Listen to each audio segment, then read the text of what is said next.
Olá, bom dia. Está começando mais uma edição do Acontece Agora com as principais notícias desta terça-feira. Agora são 11 horas da manhã, pelo horário de Brasília. Vamos aos destaques de hoje. O Ministério da Agricultura formalizou nesta terça-feira o registro de mais 31 agrotóxicos.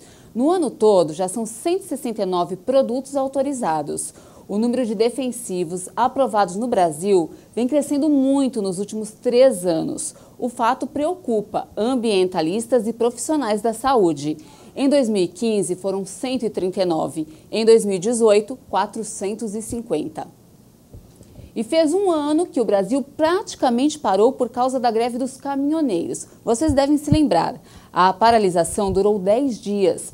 Entre as reivindicações, na época, a categoria queria a redução do preço do diesel e alguns ajustes foram feitos pelo governo. Mas agora, o preço médio do diesel está praticamente 10 centavos acima do preço de antes da greve. De norte a sul do país, os caminhoneiros encontram preços variados do óleo diesel. A diferença por litro nos estados é, em média, de R$ 1,16. No sul do Brasil, o combustível tem preços menores e nos estados do norte, mais caros. O preço médio nacional varia entre R$ 3,65 a R$ 3,73, dependendo do tipo. São os maiores valores registrados esse ano e mais altos que os preços praticados antes da greve de 2018. No dia 21 de maio do ano passado, caminhões começaram a parar nas rodovias de todo o Brasil. Filas enormes se formaram às margens das estradas e alguns trechos foram até interditados. Como as mercadorias não chegavam ao destino, o brasileiro enfrentou falta de comida e de combustível. Os grevistas queriam o fim do reajuste quase que diário do diesel, o fim da cobrança de pedágio por eixo suspenso e o fim do PIS/COFINS sobre o combustível. Depois de muita negociação, o governo do então presidente Michel Temer criou o programa de subsídio do diesel e a greve acabou no dia 31 de maio, mas esse programa já foi encerrado. No mês passado, a categoria sinalizou que pretendia fazer uma nova paralisação, pois as condições de trabalho não melhoraram. Para evitar uma nova greve, o presidente Jair Bolsonaro fez a Petrobras suspender o aumento que daria no diesel nas refinarias e determinou uma revisão nos preços. O governo também anunciou um pacote de medidas, entre elas, dinheiro do BNDES para financiamentos, projetos para reformar estradas e maior validade da carteira de habilitação. Para especialistas, o alto preço do diesel tem relação com a carga tributária. Os impostos que são cobrados pela União, como CID, PIS e COFINS, são fixos e têm o mesmo percentual em todos os estados. Já o ICMS, cada estado cobra o seu percentual, de olho no aumento da arrecadação. Em cerca de 30 anos, as áreas da Amazônia, que deveriam ter desmatamento zero, perderam o equivalente a 6 cidades de São Paulo. O levantamento foi feito com base em imagens de satélite. Mais de 950 mil hectares foram desmatados das últimas 3 décadas, das unidades de conservação, terras indígenas e quilombolas, que deveriam ser totalmente preservados. O número representa 18% da floresta amazônica. Cercadas por territórios com taxas ainda maiores de desmatamento, essas áreas são responsáveis por preservar mais da metade da floresta.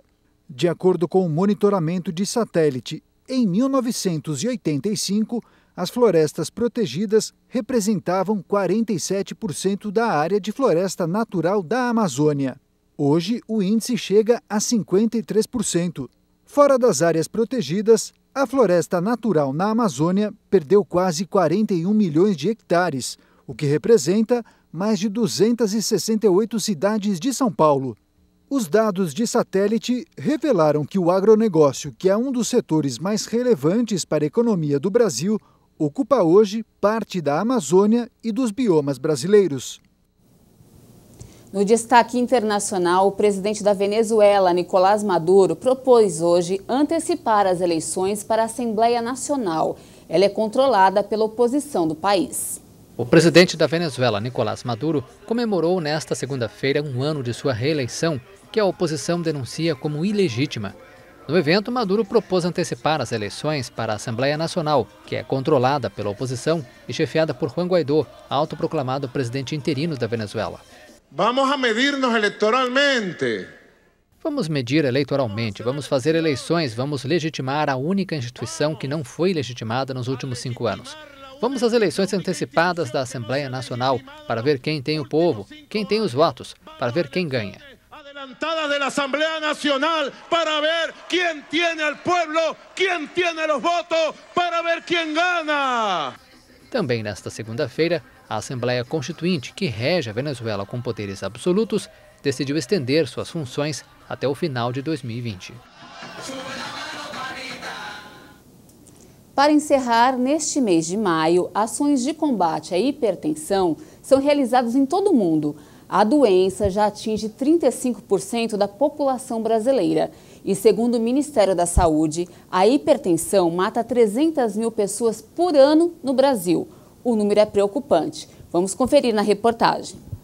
A hipertensão, também conhecida como pressão alta, é uma doença crônica, caracterizada pelos níveis elevados da pressão sanguínea nas artérias e é um dos principais fatores de risco para a ocorrência de problemas cardiovasculares, como infarto, aneurisma arterial, insuficiência renal e cardíaca. Dados do Ministério da Saúde mostram que 35% dos brasileiros têm hipertensão, o que corresponde a mais de 70 milhões de pessoas.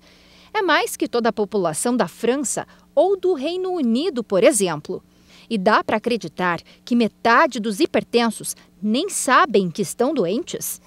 Ter alguém com pressão alta na família pode ser um sinal de alerta, mas mesmo quem não tem antecedente familiar pode desenvolver a hipertensão, que muitas vezes não apresenta nenhum tipo de sintoma. Por isso, aferir com frequência sempre é um ótimo remédio.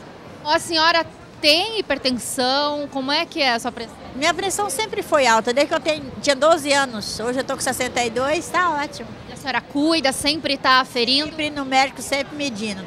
É difícil passar um mês que eu não meço. E quando algum sintoma aparece, geralmente a doença já está bem avançada. Tem sintoma? A grande maioria não tem. Alguns indivíduos têm alguns sintomas de alerta, como dor de cabeça de repetição, tonturas, escurecimento da vista, sangramento nasal, falta de ar, mas aí já é uma situação já de crise. Hoje em dia, existem exames mais modernos, específicos para pessoas com pressão alta. A medicina nuclear identifica com rapidez problemas cardíacos e até consegue avaliar se o paciente corre o risco de ter um infarto no futuro. Então, a nossa tecnologia agora, com os nossos novos equipamentos, como o SPECT-CT, permitem que a cintilografia de perfusão do miocárdio seja um exame muito mais sensível para avaliar o risco desses pacientes desenvolverem um infarto. De que modo? Como que é o objetivo do exame? É a gente avaliar o quanto de sangue está chegando ali no músculo do coração. Se esse coração já está sofrendo com a falta, às vezes, de sangue. Porque se o paciente tem uma placa de gordura, de cálcio ali na artéria, diminui muitas vezes o fluxo de sangue para o músculo cardíaco e aí ele começa a sofrer e começa a ter sintomas como dor no peito. E para prevenir a pressão alta, os hábitos de vida contam muito. Não abusar do sal, manter o peso adequado, praticar atividade física, evitar o estresse, não fumar, moderar o consumo de álcool, evitar alimentos gordurosos, combatem a doença e o coração agradece. A pressão alta não tem cura, mas tem tratamento e pode ser controlada. O Sistema Único de Saúde oferece medicamentos de graça nas unidades básicas de saúde e pelo programa Farmácia Popular. E vale lembrar, gente, que a prevenção sempre é a melhor opção para qualquer tipo de doença. E por hoje é isso. Mais informações durante a nossa programação. Um ótimo dia para você e até mais!